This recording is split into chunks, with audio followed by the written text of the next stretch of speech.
Hi, my name is Sally, and I'm an absolutely exhausted Warhammer fan. And I'm here to explain to you one simple truth. Games Workshop is a shit company, and they do not deserve your money. At all. I've grown less and less fond of making Warhammer content over the year or so since I switched to primarily being a Warhammer-centric content creator. In the past, I've even been known to somewhat defend Games Workshop when I felt as though they were being hit with bad faith or disingenuous criticism, but I don't really feel like doing that anymore. So, what's changed? Well, I can already predict that a lot of my more vocally hateful e-stalkers will get some level of schadenfreude from this video, as I've happily praised Games Workshop in the past when they crack down on outwardly right-wing community figures, like when they sent Arch a cease and desist for having the word Warhammer in his name. And whenever I do this, the reaction tends to be these chuds thinking I'm essentially inviting my own demise into my house, because eventually the shoe will be on the other foot, and Games Workshop will come for the lefties. Hate to burst your bubble, but that's not what this video is about. No. Instead, this video is about Games Workshop's history of anti-consumerist business practices, and how the recent change to the IP guidelines relates to a pattern within the company of hostility towards their own fan base. Part 1. Monopoly. What is a monopoly?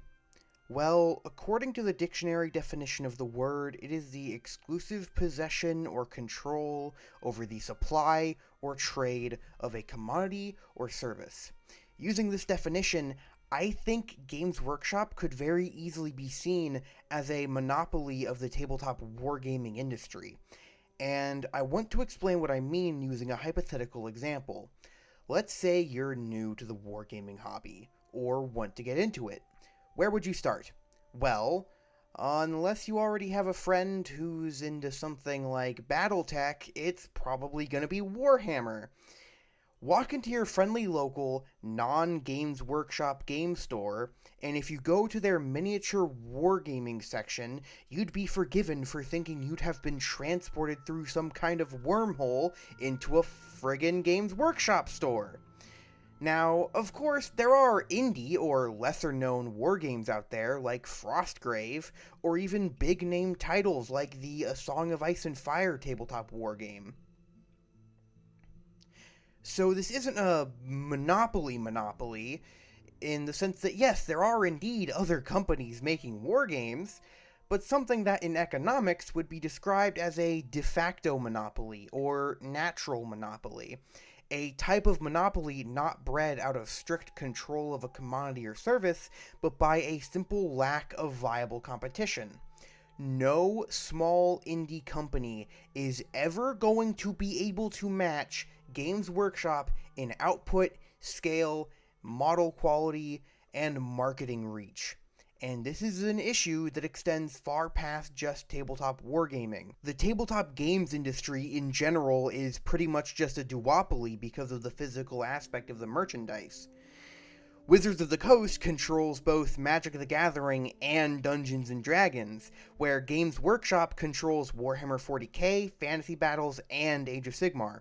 And until some lesser-known company can crank out billions of dollars worth of industrial output, that's not going to change. Something like the video game industry is basically impossible to turn into a monopoly nowadays, because the industry has shifted to almost entirely digital mediums, which allows for smaller indie devs to not really have to worry about how they'd get their games onto store shelves, because the game is just on your hard drive.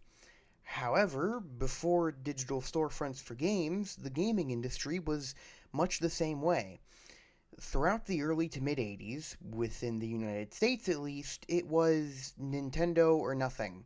It wasn't until 1988 that a viable alternative in the Sega Genesis came out.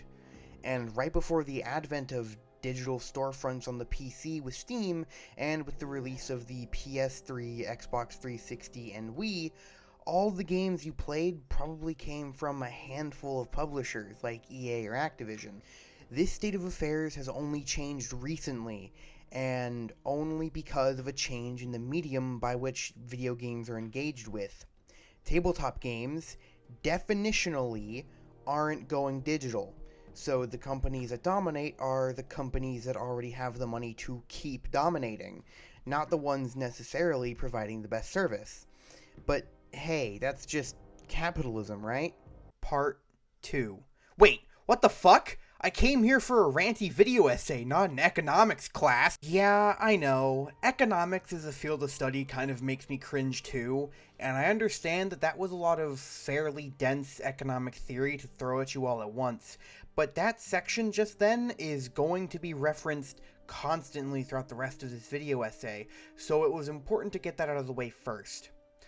So let's use a different, much more topical example to help make sure everybody understands what I just explained.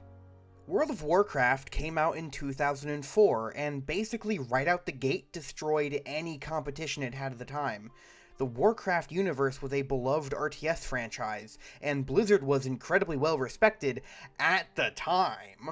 So of course they just sort of destroyed everything in their path, and they held on to this title of top dog of the MMO genre for 17 years. Why? Well, for two main reasons. Firstly, MMOs are a much greater time investment than other game genres, meaning the sunk cost fallacy is effectively working overtime. Secondly, MMOs are one of the most expensive genres to develop and maintain a game for. If you ever wonder why there's not really any indie game MMOs, this is why. So, whenever World of Warcraft was met with competitors, games like Warhammer Online or WildStar, all they had to do was rely on their fan base being too dedicated and loyal to leave due to their previous time investment and their massive amounts of resources from, being Blizzard, to essentially beat any WoW killers through a war of attrition.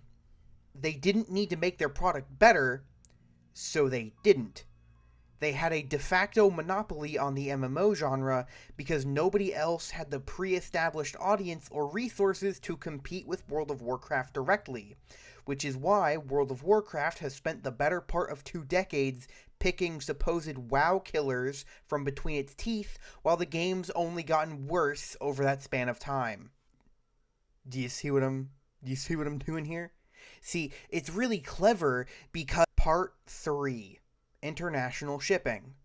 You ever notice that if you go on the Games Workshop web store and change your shipping location to, say, Australia, everything suddenly costs like double?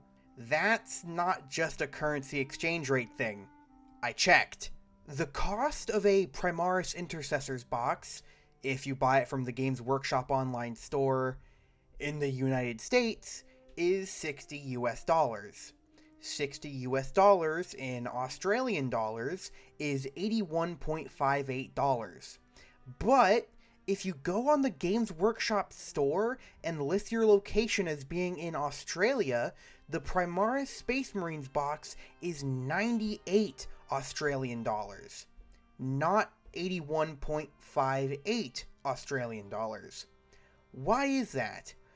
Well, back in the late 2000s, when online shipping was starting to become a major player, Games Workshop had a problem. They weren't making enough money. With the rise of internet shopping, independent game retailers started selling the products they bought from Games Workshop overseas through their own apparatuses. However, Games Workshop decided that wasn't in the best interest of their company, because they weren't making an extra profit off the international sales, they were just making a profit off the stock that the retailers were buying and then reselling overseas. This led to Games Workshop changing their agreement with independent retailers. Basically, if independent retailers wanted to purchase Games Workshop products in order to sell in their store, they weren't allowed to also ship them internationally. This would allow them to take places like Australia or Southeast Asia, which were already paying far more for their models than their overseas counterparts, and price gouge them for everything they're worth. These independent retailers couldn't afford the potential sales losses from getting rid of their Games Workshop products, so nearly all of them agreed to these new terms, and now a hobby that was already a fairly affluent middle-class luxury is now a nigh unattainable hobby for only the super rich, robbing thousands of Warhammer fans who live outside North America and Europe from being able to enjoy this hobby. I shouldn't have to explain why this is downright ghoulish as a business practice. No, seriously, I don't really know what else to say here other than this is very obviously bad. And if you don't believe me, I have a source for these claims in the description. I suggest you go read them, because this story is freaking insane. Part 4. Finecast models. So, on a lighter topic, Finecast models are incredibly weird and terrible, and not something Games Workshop should have been able to get away. Not should have. They still do. They still sell them, and not something Games Workshop should be able to get away with. So here's what's going on. You see this Tech Marine and their servitors? Yeah, these are all Finecast models. Basically, they're models made of resin that are made using the molds of models that were originally cast in metal. Hence, Finecast. They're cast in a finer material. Except, because this is very obviously a cheap cash grab and they're just looking for ways to infinitely recycle old molds instead of updating the model lines that desperately need updating, the resin used to make these models are so incredibly cheap and terrible that they're known to break incredibly easily, melt, form air bubble faults, so that the model itself starts getting pockets of air inside of it that cause it to bubble. And on top of breaking incredibly easily, also being notoriously bendy at the same time. But hey, it's a cheaper solution than making full model line updates, and because of the fact that Games Workshop has a de facto monopoly on the tabletop wargaming hobby and genre, they know that they're not going to lose customers over it. Or if they do, it will be in so significantly small numbers as to be able to just be ignored. Because those people who don't like Finecast will huff and puff and then blow their wallets open on more 40k models. A lack of competition means that Games Workshop can intentionally cut corners and be stupid, like with Finecast models, because they know there's no need to really worry about competitors filling in the gaps. And it makes sense. If they cut corners and intentionally put out low-effort garbage when they know they don't have to worry about being undercut by competition, they make a fuckload more money by saving money where they don't need to spend it. It's objectively a genius business strategy, given the climate that GW finds itself in, where it has no natural predators. But that's also awful for us, the guys, gals, and whatever else that need to be the ones to actually put money down in order to get these products in the first place. Corporations aren't our friends. Corporations aren't invested in making art or bringing fulfillment to the world, they're invested in making money. And it's not always as simple as making the best possible product in order to make the most amount of money. There are ways to game the system, and Games Workshop is more interested in playing games, just like any other corporation would be. But this is probably not what you clicked on this video to see. Part 5. The IP Guidelines. I've rewritten this video so many fucking times.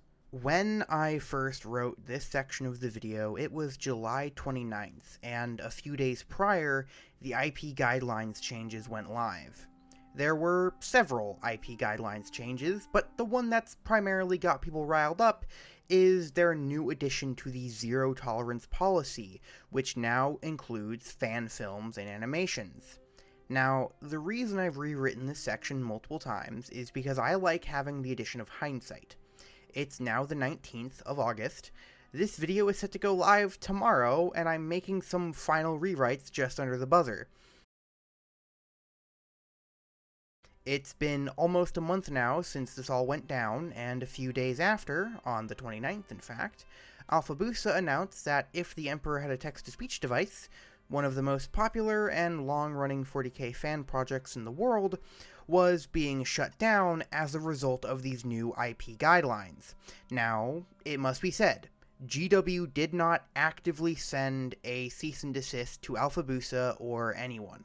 Alphabusa just sensed the way the wind was blowing and decided it was smarter to simply do it now than wait for his show to be targeted by GW again.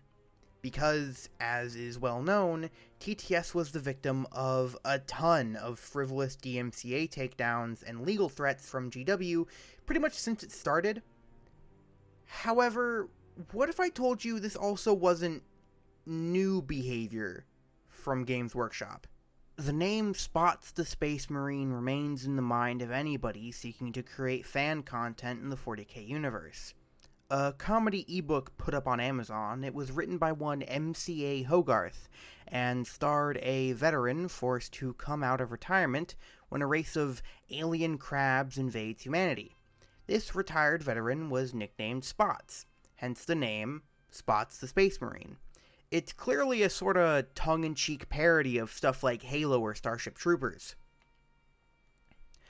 However, Games Workshop took umbrage with the usage of the word Space Marine in the title, and issued a DMCA takedown of the ebook and actually got it taken off of Amazon.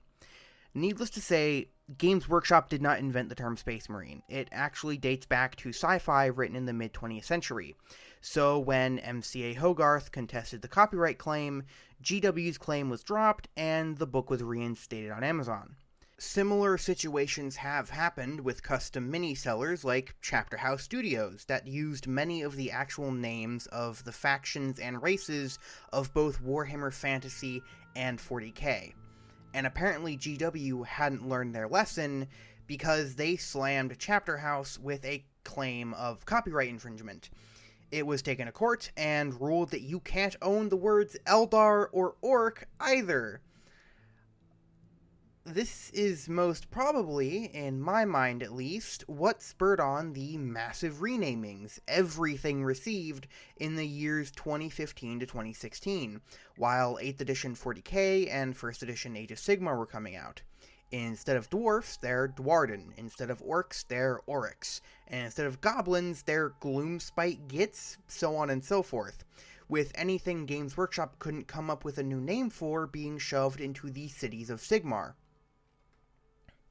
Furthermore, TTS. If the Emperor had a text-to-speech device was pretty regularly hit with DMCA takedowns, strikes, and general legal threats from Games Workshop. Even though, and bear in mind, I'm not, like, a copyright lawyer, it's pretty clear to me that TTS falls under some definition of fair use, as it uses the intellectual property of Games Workshop in order to criticize and satirize it. If there's some aspect of copyright law in this regard I'm misunderstanding, feel free to correct me, but the point of this is that these IP guidelines are just one in a history of war-hawkish litigation practices. Perhaps this sting hurts more because GW, within the last few years, started the Warhammer community Twitter, and started being more open with their fans, recruited fan animators for Warhammer Plus. It seemed like, up until July 27th, that they were actively moving away from their prior, downright draconian ways. And this has just reminded people that GW has not fundamentally changed. So, what does this all mean? Part 6. Conclusion. When I started writing this video, I was filled with lots of rage and indignation, with the first few drafts of the script, as well as the version of the video that first got released to patrons, was one largely filled with, well, rage and indignation. And it was cathartic and satisfying to write and to narrate and to edit those videos. And it was hard not to write that way. But with the benefit of hindsight, and a few conversations I've had with friends on the topic, I've realized that taking that kind of approach fails to focus on the larger problem at hand. I hope I've demonstrated with this video that the IP guidelines aren't the problem. They are a problem, but they're not the problem. and the issue is something far more fundamental at the company and more importantly with our economic system. I usually don't go too deep into the specifics of my politics on this channel, but just this once I feel it necessary. The one constant through line through this entire video is capitalism.